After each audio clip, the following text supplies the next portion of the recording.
What's going on today, YouTube? Welcome back to the channel. Today we're doing a little Tuesday tutorial, and it'll probably come out on Wednesday.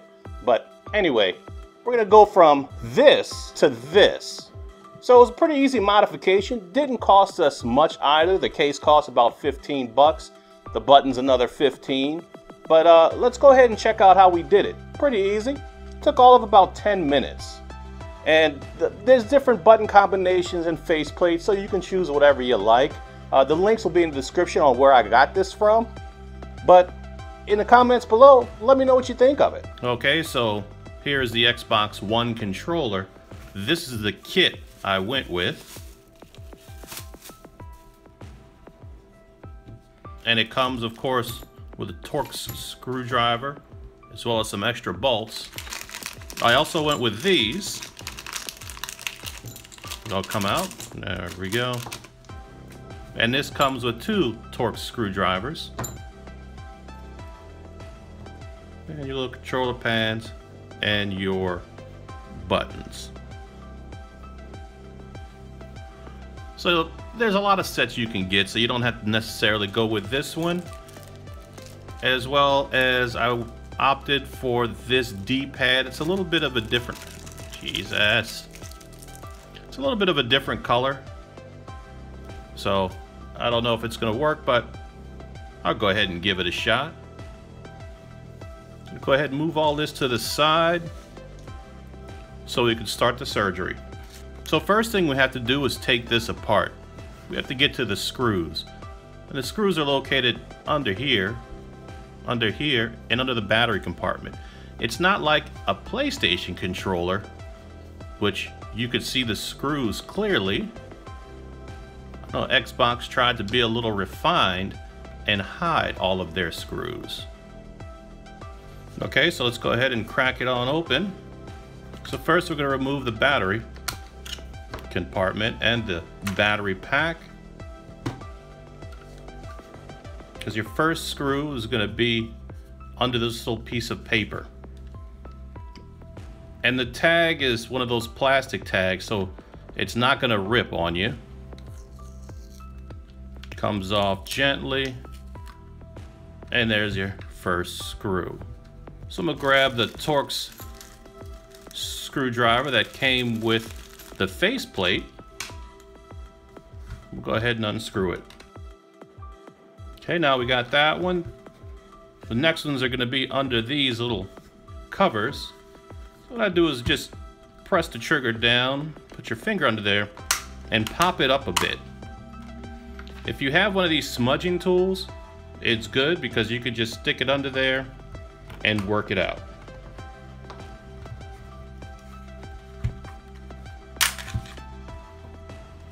And we'll do the same thing for the other side. Press down on the trigger, put your finger, pull up, and it comes off. And here's your 2 other screws here, and 2 more there. Let's go ahead and get those off.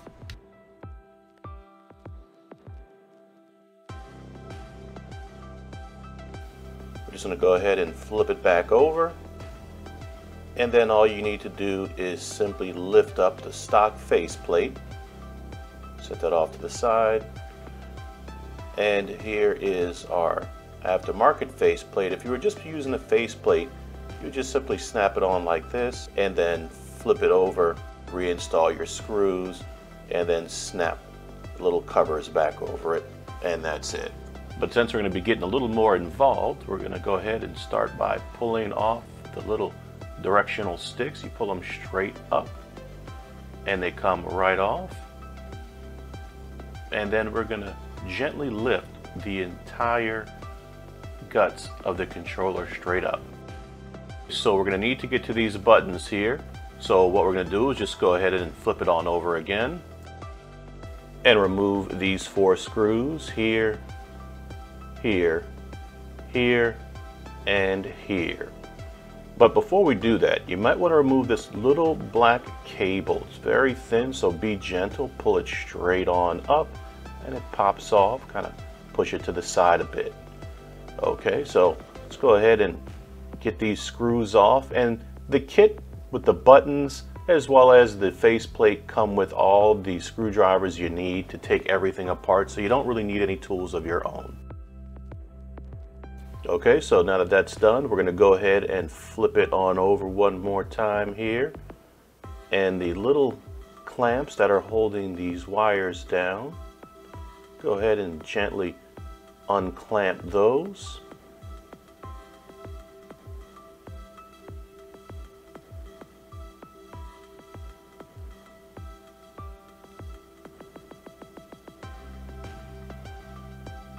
Okay, so now we're going to pull out our vibration motors here and then take the board and gently just bring it on down. Okay, and be mindful of your 3.5 jack here. Just pull it up and set it off to the side.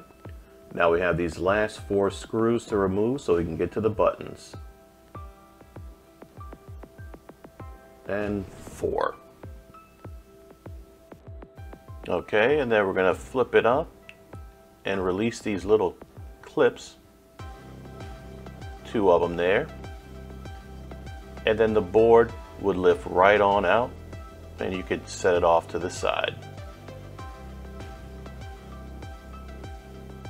Okay, then we're going to take out the little rubber holder here for the buttons.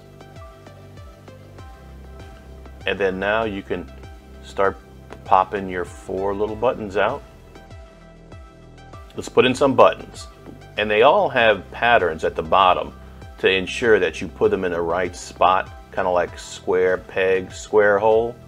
So all you do is drop it on in and rotate it till it slides in perfectly. Okay, so now that we have the buttons in, we're going to go ahead and start reassembling it by sticking our little rubber button holder here, making sure it's nice and snug, popping that first plate in and it slides right on in. Let's go ahead and put the screws back in it.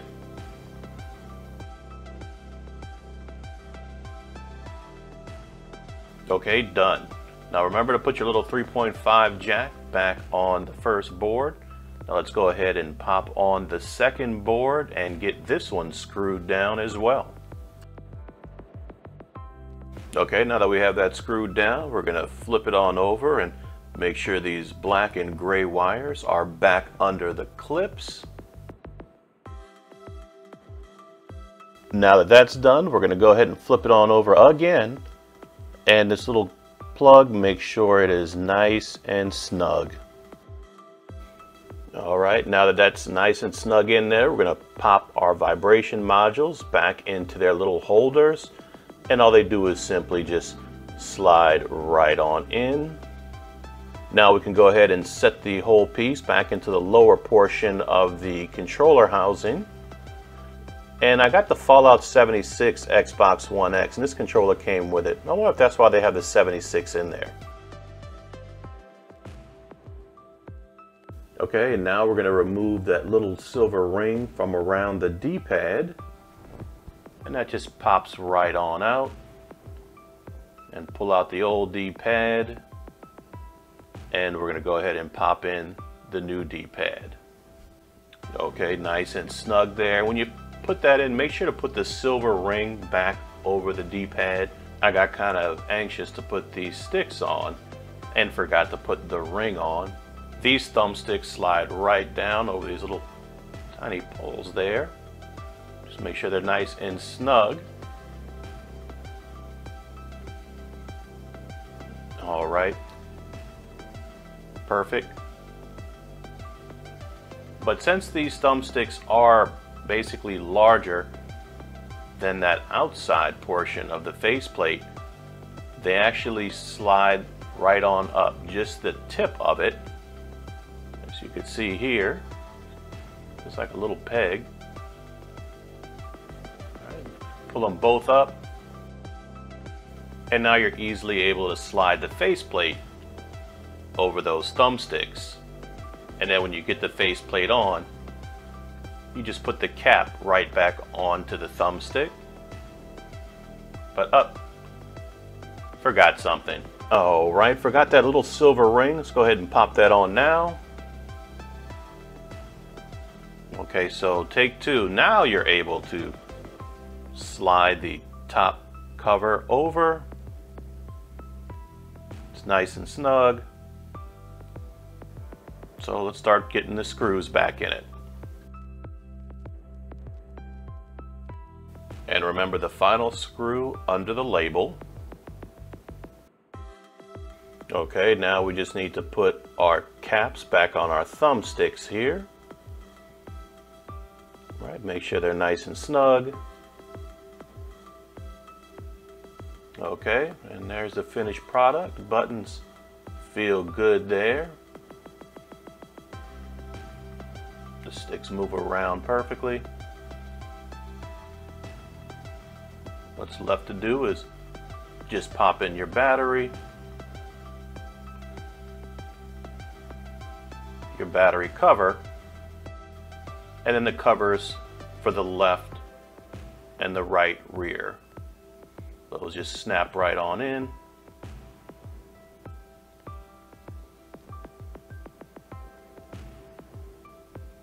Okay, nice squeeze, and there it is, your finished product. All the seams look good, there's no gaps. Nothing looks out of place. And here it is compared to the original Xbox controller.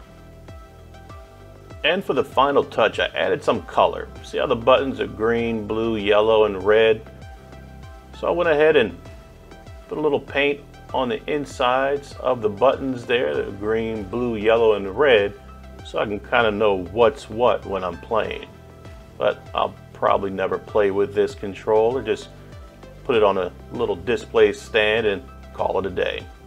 But it did come out rather nice, a lot nicer than I thought it would, and for a very good price. Like I said, you're probably looking at a little over $30 for the whole setup. So it's a really easy job to do. So what do you think? Okay, now that we're done, did you like the way it came out?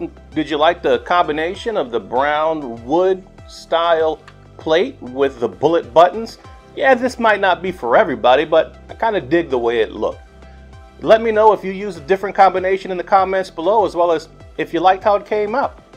And also, you should have liked this video and subscribe for more content. Well, again, I'm Don. Thanks for watching. Till next time. I think we'll go play, I don't know. What's good?